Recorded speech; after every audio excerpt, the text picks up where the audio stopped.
Bé, hereditària, la meva mare ha cosit tota la vida, no vestits gegants, però sí que venim del món de la confecció, de roba d'home, dona i nen, i a partir d'aquí el Toni Mujal em va proposar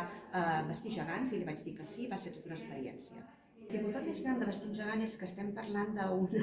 senyor, una senyora de 3 metres i mig, 4 més d'alçada, i passàvem de fer un patró de talla petita, de talla 50, a fer una extra talla que, a més, els havíem de vestir d'una manera que es poguessin vestir i desvestir com si fos una persona. El gegant que vaig fer va ser a la Miquel, en aquí Cardona, l'any 92-93. L'any 97 vaig fer aquí Cardona també el Sabater,